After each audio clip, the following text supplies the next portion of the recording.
بنی اسرائیل بہت کرپٹ قوم تھی. اس نے حضرت موسیٰ علیہ السلام سے کہا تھا موسیٰ کہاں پہنچا دیا ہے؟ بولے سامنے بھی موت پیچھے بھی موت. یہ وہ مرحلہ تھا کہ پوری قوم حضرت موسیٰ علیہ السلام سے سوال کر رہی تھی کہ موسیٰ اب کیا کرو گے؟ حضرت موسیٰ علیہ السلام نے اللہ کی طرف رجوع کیا کہ اللہ کیا کروں میں کیا کروں؟ آپ عصائے موسیٰ کو جانتے ہیں جس کا تذکرہ قرآن میں موجود ہے، جس کو اللہ تبارک و تعالیٰ نے قرآن میں ذکر کیا. موسیٰ علیہ السلام سے اللہ نے کہا موسیٰ تمہارے ہاتھ میں عصا ہے، لاٹھی ہے. بولے کیا کروں اسے؟ اللہ تبارک و تعالیٰ نے فرمایا اضرب بعصاک البحر. اللہ نے فرمایا اضرب بعصاک البحر.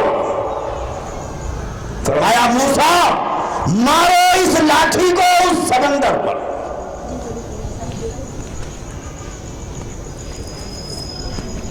عقل سے کوئی مجھے جواب دے لاٹھی کا سمندر سے کیا تعلق ہے؟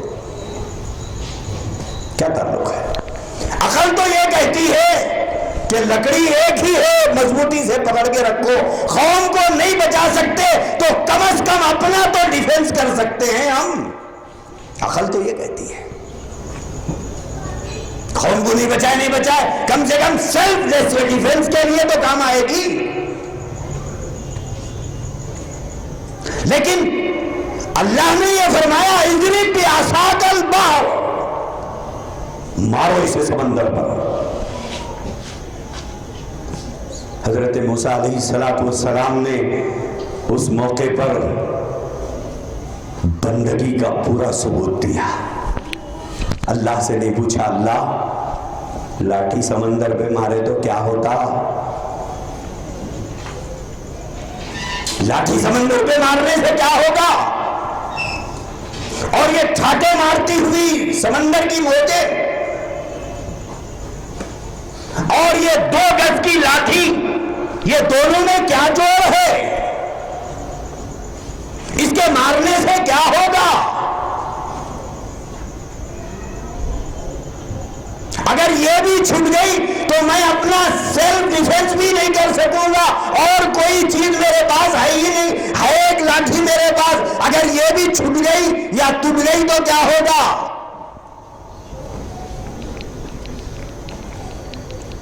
ایمان والا اسے کہتے ہیں جو آنکھوں کے دیکھے کو جھوٹا کہے، اللہ کے کہے کو سچا کہے. ایمان والا اسے کہتے ہیں. آنکھوں کا دیکھا ہوا جھوٹا ہو سکتا ہے لیکن اللہ اور اس کے نبی کا کہا ہوا یہ جھوٹا نہیں ہو سکتا. اس یقین کا نام رکھنے والے، ایسا یقین رکھنے والا ہی سچا مومن ہے. اللہ کے نبی کے زمانے میں ایک خاتون کے بچے کا انتقال ہوا، بہت رو رہی تھی، ماں تھی، دل تڑپ اٹھا. حضور نے اس کی دل بستگی کے لیے لے جا کر بچے کی نماز جنازہ آپ نے پڑھائی.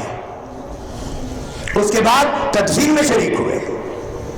اس کے بعد واپس آئے تو ماں رو رہی تھی. اللہ کے نبی علیہ السلام نے اس ماں کو دلاسا دلایا، سمجھایا کہ تیرا بچہ معصوم، تیرا بچہ بے گناہ، تیرے بچے کے نام اعمال بالکل صاف، معصوم تھا، چھوٹا تھا، انتقال ہو گیا. یہ تیرے لیے کل آخرت میں سفارش کا ذریعہ اور سبب ہے. حضور سمجھانے لگے اور سمجھاتے سمجھاتے یہ کہہ دیا حضور نے کہ تیرا بچہ جنت کے باغوں میں، جنت کی کیاریوں میں، نہروں کے بیچ میں کھیل رہا ہے. اگر تو چاہے تو میں تجھے دکھلاؤں اللہ سے دعا کر کے. اس عورت نے کہا کہ اللہ کے نبی بس آپ نے کہہ دیا، مجھے یقین ہو گیا. لیکن میرے جیسا ایک کمزور ایمان والا وہاں بیٹھا ہوا تھا، اس نے اس عورت سے کہا کہ کتنا گولڈن چانس تھا تم نے مس کر دیا، کتنا گولڈن چانس تھا کہ نبی کبھی کبھی ایسی باتیں کہہ دیتے ہیں۔ نبی نے کہا کہ اگر تو چاہے تو میں اللہ سے درخواست کروں کہ تجھے بتائے تیرا بچہ کہاں ہے، تو ہاں کہہ دیتی، نبی دعا کر دیتے اور دنیا میں بیٹھ کر تو جنت کا نظارہ کر لیتی۔ اس صحابی رسول نے، اس صحابیہ نے اس مخاطب کو یہ فرمایا چپ ہو جاؤ، خاموش ہو جاؤ، آنکھوں کا دیکھا ہوا پر اتنا یقین نہیں ہے جتنا نبی کے کہے ہوئے پر مجھے یقین ہے۔ ایمان والا وہ ہوتا ہے، ایمان والا وہ نہیں ہوتا جو قرآنی آیات پر شک کرے، وہ ایمان والا وہ نہیں ہے جو حدیث رسول اللہ پر شک کرے۔ اب حضرت موسیٰ علیہ السلام کی بات سنا رہا تھا میں کہ حضرت موسیٰ سے اللہ نے فرمایا اضرب بعصاک البحر، مارو سمندر پہ مارو۔ حضرت موسیٰ علیہ السلام نے کوئی سوال نہیں کھڑا کیا، لاٹھی اٹھائی، زور سے مارا اس پانی کے اوپر۔ اس کے بعد کیا ہوا؟ قرآن اٹھا کر دیکھو وہاں لکھا ہوا ہے کیا ہوا۔ سمندر پھٹا، راستے بنے، سمندر پھٹا، راستے بنے اور بنی اسرائیل پار ہو گئی۔ انہی راستوں پر فرعون اپنے لشکر کو لے کر اترا، پانی مل گیا، فرعون غرق ہوا۔ بنی اسرائیل کو لے کر حضرت موسیٰ علیہ السلام وادی تیہ میں پہنچے، 40,000 کا لشکر ہے۔ بنی اسرائیل نے کہا موسیٰ کہاں لا دیے، کیا کھائیں گے کیا پیئیں گے؟ بولے یہاں تو پانی بھی نہیں ہے، یہاں تو پانی بھی نہیں ہے، کیا پیئیں گے ہم لوگ؟ اللہ تبارک و تعالیٰ سے حضرت موسیٰ نے عرض کیا اللہ قوم پانی مانگ رہی ہے، قوم پانی مانگ رہی ہے۔ اللہ نے فرمایا موسیٰ لاٹھی، بولے کیا کروں؟ اضرب بعصاک الحجر، سامنے پتھر ہے اس پہ مارو۔ بولے یہ لاٹھی وہ پتھر پہ مارو، کیا جوڑ ہے صاحب لاٹھی اور پتھر کو؟ کوئی جوڑ ہے؟ ایک لاٹھی اگر میں یہ پتھر پہ ماروں تو کیا پتھر سے پانی نکلے گا یا وہ لاٹھی محفوظ رہے گی؟ عقل تو یہ کہتی ہے کہ صاحب لاٹھی محفوظ رکھو اور کھودنا شروع کرو، اگر سبل نہیں ہے تو لاٹھی سے ہی کھود کھود کے کام نکالو، ایک دن میں نہ صحیح 10 دن میں پوری قوم مل کے وہ لکڑی کے سہارے کھودے گی تو کچھ تو پانی نکلنے کے امکان ہے، اگر یہ پتھر پہ ماریں گے تو لاٹھی ٹوٹ جانے کا خطرہ ہے۔ عقل تو یہ کہتی ہے، لیکن حضرت موسیٰ علیہ السلام نے اللہ سے نہیں پوچھا اے اللہ پتھر کا لاٹھی کا کیا جوڑ ہے، اور اس لاٹھی کو اگر میں پتھر پر ماروں تو کیا ہوگا؟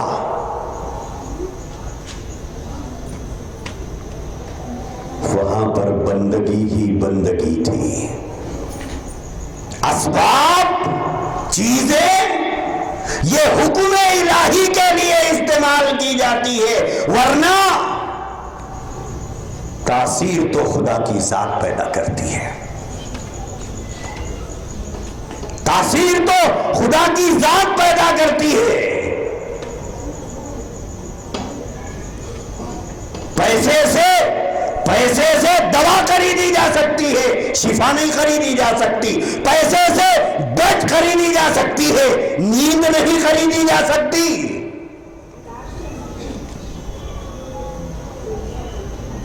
پیسے سے دوائیں خریدی جا سکتی ہے، شفا نہیں ملتی ہے۔ تاثیر اس میں خدا کی ذات پیدا کرتی ہے۔ اگر دوا کھانے سے شفا ہوتی تو دوا خانوں سے جنازے نہیں آتے تھے، اگر صرف دوا میں شفا ہوتی تو ڈیڈ باڈیاں اپنے باپ کی، ماں کی، بہن کی، بیوی کی ہم دواخانوں سے اٹھا کے نہیں لاتے تھے. دوا ذریعہ ہے، شفا اللہ کی ذات پیدا کرتی ہے. ہم نے اسباب کو اصل سمجھ لیا، جبکہ اسباب اصل نہیں ہے، اسباب ذریعہ ہے. اسباب ذریعہ ہے، وہ حکم الہی پر ہم اسے یوز کرتے ہیں. حضرت موسیٰ نے کہا اللہ قوم پانی مانگ رہی ہے، فرمایا موسیٰ تمہارے پاس لاٹھی ہے. بولے کیا کروں؟ بولے مارو پتھر پہ. حضرت موسیٰ نے نہیں پوچھا اللہ لاٹھی کا پتھر کا کیا جوڑ، پانی تو زمین میں سے نکلتا ہے، آپ پتھر پہ مارو بول رہی، اور ساری زمین چھوڑ کے آپ پتھر پہ کہیں کو مارو بول رہی. نہیں، ایمان والا وہ ہے، مومن وہ ہے، اللہ کا سچا بندہ وہ ہے جو خدا کے حکم کو پورا کر ڈالے، اگر مگر کا سوال نہ کھڑا کرے. حضرت موسیٰ علیہ السلام نے لاٹھی اٹھائی، پتھر پر مارا، فانبجست، پتھر پھٹا، پانی کا چشمہ ابلا. اب میرے وہ شکیل بن حنیف کے چیلوں، مجھے عقل کی روشنی میں سمجھاؤ، کیا یہ چیز پاسبل ہے؟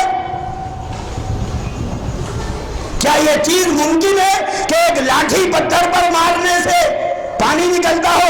پوری ٹال کے لاٹھیاں ختم ہو جائیں گے، لکڑی کی پوری ٹال ختم ہو جائے گی، لیکن یہاں پانی نہیں نکلتا. اللہ کی قدرت کو، رسول اللہ کے فرمان کو، قرآن کی بات کو جدید ٹیکنالوجی کی روشنی میں تم سمجھانے جا رہے ہو. اور ہمارا نوجوان بے دینوں کی صحبتوں میں بیٹھ کر بے دینوں سے دین سیکھنے چلا ہے. سونا سنار سے خریدتا ہے اور دین جس سے بولے اس سے لے لیتا ہے. سونا سنار سے خریدتا ہے، سبزی بھاجی وغیرہ ترکاری والے سے خریدتا ہے، لیکن دین کوئی بھی دے دے. اتنی سستی چیز ہے اور اتنی غیر اہم چیز ہے ہمارے نزدیک کہ جو دے دیا لے لو. اور اپنی غلط معلومات پر بے انتہا ناز، یہی چیز ہم کو گمراہی کی طرف لے جا رہی ہے. اللہ کے نبی علیہ السلام نے فرمایا لِكُلِّ أُمَّةٍ فِتْنَةٌ وَفِتْنَةُ أُمَّتِي الْمَالُ. آج ہمارے ایمان کے لیے ہماری جہالت اتنا خطرہ نہیں بنی ہوئی ہے جتنی ہماری مالداریاں خطرہ بنی ہوئی ہے. آج دین کو، ایمان کو، اسلام کو، قرآن کو، اللہ کے نبی کو، اللہ کے نبی کے فرمان کو مالداری کے دھوس میں سمجھنا چاہتے ہیں، اپنی ڈگریوں کی روشنی میں سمجھنا چاہتے ہیں. یاد رکھو اللہ کے نبی نے فرمایا مجھے تمہارے فقر و فاقے کا ڈر نہیں ہے کہ تم میرے بعد کیا کھاؤ گے، کیا پیو گے، کیا پہنو گے، کہاں رہو گے. مجھے اس بات کا ڈر نہیں ہے، نہ اندیشہ ہے. اللہ کے نبی نے فرمایا لِكُلِّ أُمَّةٍ فِتْنَةٌ، ہر امت کے لیے ایک چیز فتنے کا سبب بنی ہے، وہ فتنۃ امتی المال، اور میری امت کے لیے مال فتنے کا سبب بنے گا، اور مال کی وجہ سے یہ برباد ہوگی، مال کی وجہ سے یہ ہلاک ہوگی، مال کی وجہ سے یہ تباہ ہوگی، مال کی وجہ سے یہ گمراہ ہوگی، مال کی وجہ سے مجھ سے تعلق توڑ لے گی، مال کی وجہ سے قرآن سے رشتہ توڑے گی، مال کی وجہ سے یہ اللہ سے رشتے کو ختم کرے گی. میرے نوجوان بھائیوں، دین کو دینداروں کی صحبتوں میں بیٹھ کر سیکھو، دین کو دینی مجلسوں میں آ کر بیٹھ کر سیکھو. آپ اپنا گھر بناتے ہو تو ایکسپرٹ کو تلاش کرتے ہو. ایک گھر کی ٹائل لگانے کے لیے ایکسپرٹ چاہیے، ایک سوئچ بورڈ لگانے کے لیے ایکسپرٹ چاہیے، اور دین کے لیے آپ کو کوئی بھی چلے گا. اس سے خود سمجھ میں آتا ہے کہ تمہارے دل میں دین کی کتنی عظمت ہے، اللہ کی کتنی محبت ہے، رسول کی کتنی عظمت ہے، قرآن کی کتنی محبت ہے، اسی سے واضح ہوتا ہے۔ لہذا آج یہ جلسہ اسی لیے منعقد کیا گیا کہ آپ چوکنا رہے، آپ آگاہ رہے، اپنی اولاد پر نظر رکھیں کہ یہ اولاد ہماری کہیں اپنا ایمان کھو تو نہیں رہی ہے، اور کرایہ دار کی حیثیت سے آنے والے یہ ایمان کے لٹیروں کی شکل میں اس بستی میں آ کر کرائے کے مکانوں میں رہ کر یہ فتنے پھیلا رہے ہیں۔ آج کا یہ جلسہ اسی وجہ سے کیا گیا کہ اس بستی کے اندر ایک مکان میں کرائے کو اتر کر انہوں نے کرایہ دار کا ڈھونگ رچا کر فتنہ پھیلانا شروع کیا۔ ذرا تحقیق کر لیجئے، ذرا معلومات کر لیجئے، اور یہ شرط لگا دیجئے کہ کوئی دینی ایکٹیویٹیز آپ یہاں نہیں کریں گے، دینداری آپ کی مسجد آپ جائیے آئیے، نماز پڑھیے جائیے آئیے، ہم کو سمجھ میں آئے گا، لیکن یہاں گھر پر کوئی دینی ایکٹیویٹی نہیں کریں گے۔ اگر دینی ایکٹیویٹی کریں گے تو پھر وہ آدمی آ کر بیان کرے گا جسے ہم جانتے ہیں۔ اجتماع ہوگا، ٹھیک ہے بھائی، اجتماع ہوگا، ٹولی چوکی کے علماء، ٹولی چوکی کے جماعت کے ذمہ دار یا دین کی خدمت کرنے والے مشہور اشخاص وہ آ کر بیان کریں گے، لیکن کلیے میں گڑ پھوڑیں گے آپ دروازہ بند کر کے، اور ہماری بستی کے نوجوانوں کو لا کر خفیہ میٹنگیں کریں گے اور ان کے ایمان کا سودا کریں گے ہمارے گھر کی چھت کے اوپر۔ نوجوانوں، ساری زندگی اگر فٹ پاتھ پر، اللہ نہ کرے کروڑ مرتبہ اگر فٹ پاتھ پر گزر جائے، بغیر صاحبان کے گزر جائے، رات کی سوکھی روٹی پر گزر جائے، موٹے داڑھے کپڑے پر گزر جائے، اور ہم ایمان کی سلامتی سے دنیا سے جائیں، تو اللہ ہمیں جنت الفردوس انشاءاللہ عطا کرے گا۔ اگر ہم نے عالیشان بنگلوں میں زندگی گزاری، راحت اور چین کے بستروں پر ہم نے سویا، جدید گاڑیاں ہم نے استعمال کی، جدید ٹیکنالوجی کو ہم نے استعمال کیا، اور اس سمندر میں خدا نخواستہ ہمارا ایمان بہہ گیا یا ہماری نسلوں کا ایمان بہہ گیا، تو ہم سے زیادہ خسارے میں، گھاٹے میں، آخرت میں کوئی نہیں ہوگا۔ اپنے بچوں کے ایمان کی فکر کرو۔ آپ صرف نماز کو جا رہے ہیں، آ رہے، ٹھیک ہے، بہت اچھی بات ہے، لیکن گھر آ کے کبھی پوچھتے بھی ہو بچہ جلدی سویا، کیا بات ہے، کھانا کھایا نہیں کھایا، بچی جلدی سو گئی، کیا بات ہے، آج روزانہ کی طرح جاگ نہیں رہی ہے بیٹی میری، کیوں سو گئی جلدی، بچہ کیوں سو گیا؟ بیگم کہی کہ نہیں، بولے بہت تھکی ہوئی تھی بچی آج اس لیے جلدی سو گئی، فوراً آپ پوچھتے ہیں کھانا کھائی نہیں کھائی، بچہ کھانا کھایا یا نہیں کھایا؟ بیگم کہے کہ ہاں کھانا کھا کے سو گیا، آپ کہتے ہیں کوئی بات نہیں، لیکن آپ کبھی پوچھتے ہیں بچی عشاء پڑھ کے سوئی کہ نہیں سوئی؟ آپ نے کبھی سوال کیا بیگم سے اپنی، یہ جلدی سویا ہے اس نے عشاء پڑھا کہ نہیں پڑھا؟